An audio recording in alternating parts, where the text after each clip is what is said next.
Assalamualaikum warahmatullahi wabarakatuh. Perkenalkan, nama saya Raffi Afkar Sitompul dari S1 Akuntansi NIM 2322016. Di sini saya akan menjelaskan tentang pengumpulan bukti audit. Yang pertama yaitu ada pengumpulan audit.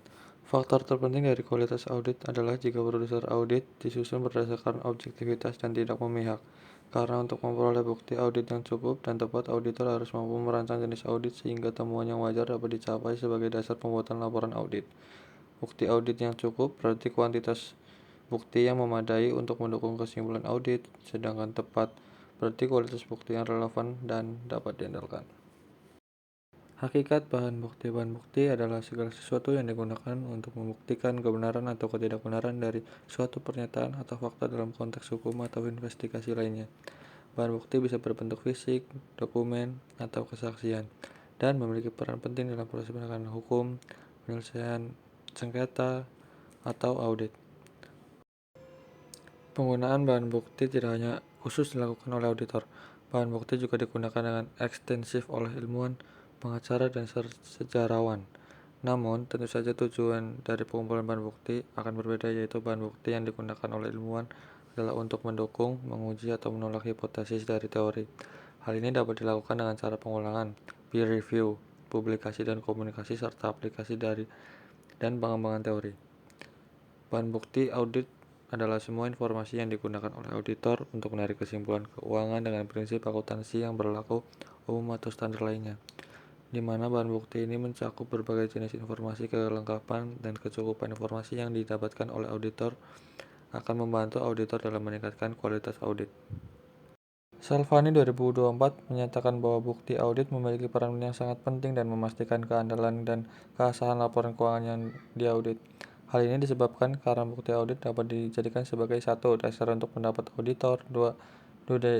Indikasi kesalahan dan kecurangan, 3. Peningkatan transparansi dan akuntabilitas, 4. Kepatuhan regulasi, 5. Kepercayaan pemangku kepentingan, 6. Perlindungan terhadap risiko, 7. Validasi proses dan pengendalian internal, 8. Pengambilan keputusan yang baik, 9. Dukungan untuk tindakan hukum, 10. Memastikan keberlanjutan bisnis. Syarat bukti audit yang baik. Bahan bukti yang dikumpulkan tidak semua dapat dijadikan sebagai bukti audit.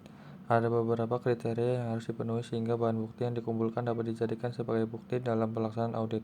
Bukti audit yang baik harus memenuhi beberapa syarat penting untuk memastikan bahwa informasi yang dikumpulkan dapat diandalkan dan relevan untuk mendukung pendapat auditor. Berikut adalah syarat-syarat utama bukti audit yang baik. 1. Relevansi, 2. Keandalan, 3. Kecukupan, 4. Ketepatan waktu, 5. Objektivitas, 6. Validitas, 7. Kelengkapan, 8. Akurasi, 9. Komparabilitas, 10. Dapat diverifikasi. Jenis bahan bukti audit. Auditor dalam memastikan agar audit dapat dipercaya dan bermanfaat bagi pemangku kepentingan harus dapat menyesuaikan jenis bukti audit dengan jenis auditnya.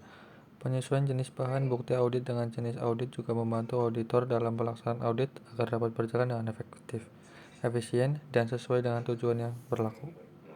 Beberapa jenis bahan bukti yang umum digunakan. 1. Dokumentasi, 2. Observasi kisi, 3. Konfirmasi, 4. Wawancara dan diskusi, 5. Perhitungan ulang, 6. Analitik, 7. Bukti elektronik dan digital, 8. Dokumen pendukung dan eksternal, 9. Pengetahuan editor, 10. Pengamatan tidak terstruktur, 11. Bukti forensik.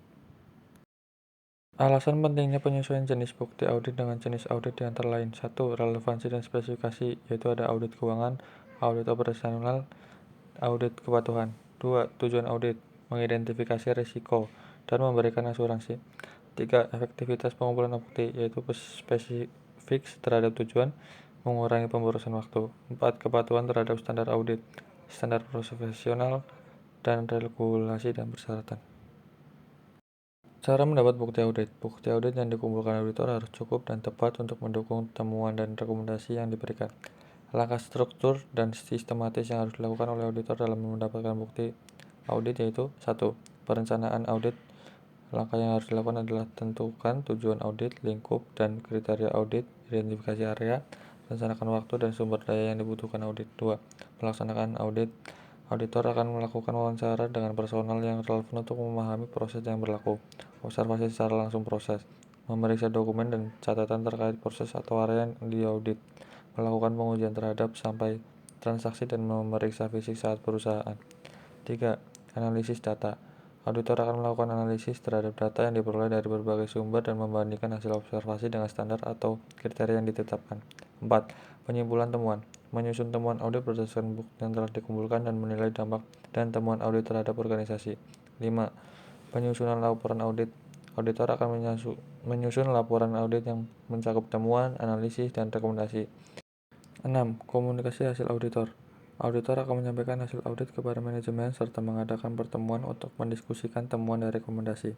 7. Tindak dilanjuti. Dilakukan pemantauan hasil pelaksanaan rekomendasi yang telah disampaikan dan jika diperlukan auditor akan melakukan audit lanjutan. Keandalan jenis-jenis bukti audit. Keandalan bukti audit dapat disimpulkan dari sejauh mana bukti tersebut dikumpulkan oleh auditor sehingga dapat dipercaya dan mampu mendukung kesimpulan dari opini audit.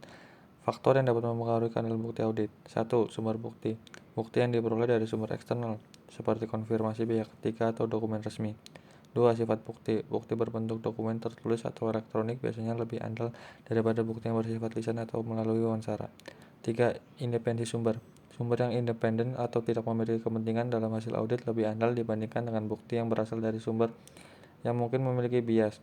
4. Kontrol internal. Bukti yang dihasilkan oleh sistem dengan kontrol internal yang baik lebih andal dibandingkan bukti dari sistem yang memiliki kontrol internal yang lemah. 5. Konsistensi bukti. Bukti yang konsisten dengan bukti lain yang telah dikumpulkan lebih andal. Jika terdapat bukti yang bertentangan, auditor perlu melakukan produser tambahan. 6.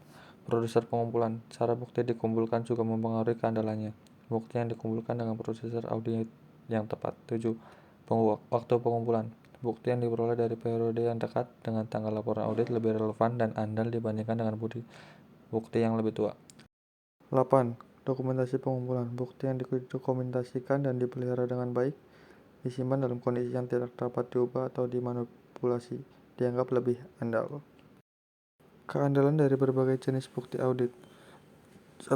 Bukti dokumenter. A. Internal. Dokumen yang dihasilkan dan disimpan oleh organisasi, seperti laporan keuangan internal, memo, dan email. Bukti ini tergantung pada kualitas kontrol internal organisasi.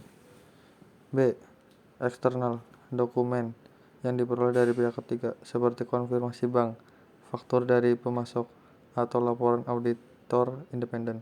Bukti ini biasanya dianggap lebih andal karena dari sumber yang tidak terlibat langsung dan aktivitas organisasi. 2. Bukti lisan. Informasi yang diperoleh dari wawancara dengan karyawan atau manajemen. Bukti ini cenderung kurang handal karena dapat dipengaruhi oleh subjektivitas. Namun, wawancara dengan individu yang memiliki pengetahuan langsung dan relevan biasa menambah nilai keandalan. Bukti fisik. Bukti yang diperoleh melalui pemeriksaan fisik aset, seperti inventaris atau peralatan. Salah satu jenis bukti yang paling andal karena auditor dapat langsung mengamati dan memverifikasi keberadaan dan kondisi aset tersebut. 4. Bukti analitik. Analis data keuangan dan non-keuangan untuk mengidentifikasi tren, hubungan, atau anomali. Keandalan bukti ini tergantung pada kualitas data dan validitas metode analisis yang diterapkan. Analis yang dilakukan dengan data yang akurat dan metode yang tepat dan memberikan bukti yang cukup andal. 5. Konfirmasi eksternal. Mengirimkan permintaan konfirmasi kepada pihak ketiga, seperti konfirmasi saldo bank atau piutang dari pelanggan. Bukti ini sangat andal karena pihak ketiga yang independen memberikan verifikasi langsung. 6. Bukti perhitungan ulang. Melakukan kembali perhitungan dilakukan oleh entitas untuk memastikan akurasi. Bukti ini sangat andal karena auditor sendiri melakukan perhitungan ulang untuk memverifikasi kebenaran data. 7. Bukti reperformance atau pengulangan produser. Mengulangi proses atau prosedur yang dilakukan oleh entitas untuk memverifikasi hasilnya. Ini sangat andal karena melibatkan tindakan langsung oleh auditor untuk memastikan keakuratan dan kesesuaian. Bukti elektronik. Bukti yang diperoleh dari teknologi seperti log komputer, email, atau database. Bukti ini tergantung pada keandalan dan integritas sistem informasi yang menghasilkan data tersebut. Sistem kontrol akses yang baik dan audit trail yang kuat akan memberikan bukti yang lebih andal. Terima kasih. Wassalamualaikum warahmatullahi wabarakatuh.